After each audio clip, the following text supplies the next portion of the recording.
Anger and submission. When does annoyance become disobedience? The question, when we are angry with others, is it because of a lack of submission to God?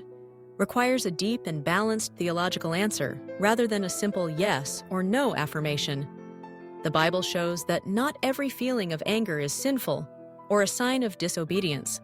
However, anger that is nurtured, prolonged, and turns into unforgiveness is certainly a clear manifestation of a heart that is not fully submitted to God. To understand this relationship clearly, we need to distinguish the types of anger, correctly understand submission, and recognize that forgiveness is the true test of an obedient heart. Distinguishing anger, righteous and sinful. First of all, the Bible acknowledges the existence of righteous anger. This is a holy indignation against sin and injustice, reflecting the heart of God Himself, who is angry every day with evil. Psalm 7:11. God is a righteous judge, a God who expresses His wrath every day. Jesus expressed this anger when He was grieved by the hardness of the Pharisees' hearts, Mark 3:5, or when He rebuked unrepentant cities. This anger is motivated by a love for holiness and justice, directed at sin rather than personal revenge. On the contrary, sinful anger stems from selfishness, pride, or wounded vanity. It is often uncontrollable, bitter, and seeks revenge, listed as one of the works of the flesh, Galatians 5:20.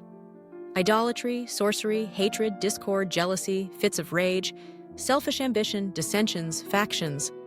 The Apostle Paul in Ephesians 4:26-27. Be angry and do not sin. Do not let the sun go down on your anger, 27, and do not give the devil a foothold. Set clear limits. In your anger, do not sin.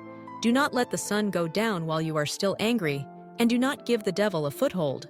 This teaching acknowledges that anger is an emotion that can occur, but sets two strict conditions: not to sin while angry, and to resolve it quickly. Allowing anger to linger turns it into resentment and creates a foothold for the devil to intervene and cause destruction. The submission and sovereignty of the Lord. The core of the matter lies in the concept of submission. Biblical submission is not passive surrender, but a conscious act, a choice of the will to place one's plans, interests, and emotions under the supreme will and sovereignty of God. It is not waiting until one feels like obeying, but deciding to obey regardless of feelings. The foundation of submission is the doctrine of God's sovereignty, the faith that God is actively controlling everything, including the wrongful actions of others, for His good purposes is the key to freeing us from anger. The story of Joseph is a classic illustration. Facing the brothers who sold him, he said, "You intended to harm me, but God intended it for good to accomplish what is now being done, the saving of many lives." Genesis 50:20. A deep awareness of God's sovereign hand freed Joseph from bitterness and allowed him to forgive. When we truly believe and rest in God's sovereignty, the foundation of selfish anger is shaken. Prolonged anger, a manifestation of lack of submission. When a person chooses to nurture anger and refuses to forgive, they are committing an act of rebellion of the heart. It is an implicit statement that says, "Lord, in this matter, my will is more important than yours." This is the very nature of a lack of submission. Jesus emphasized this in Matthew 5:22-24. "Leave your gift there before the altar. Go and be reconciled to your brother first, and then come and offer your gift." He taught that reconciliation with brothers must be prioritized, even over offering sacrifices at the altar. A heart unwilling to reconcile will defile the act of worship itself. Therefore, a lack of submission in relationships with brothers directly harms the relationship with the Lord.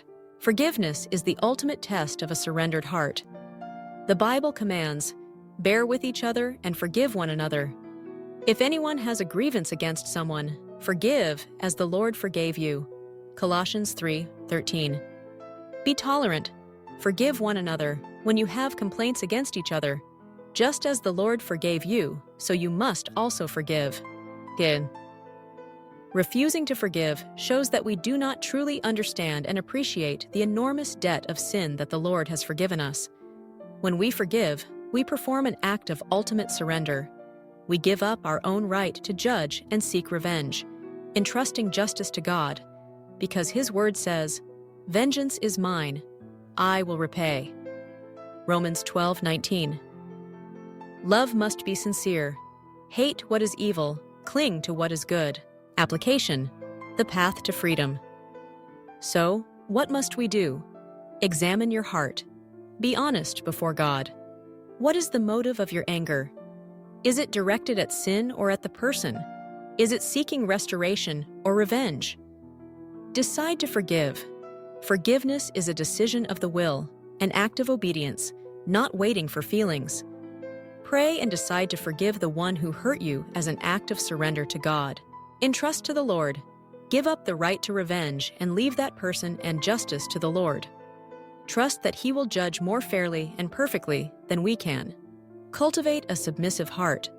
Instead of merely coping with anger, actively cultivate a life of submission by reflecting on the Lord's sovereignty, remembering the great forgiveness He has given, and practicing gratitude.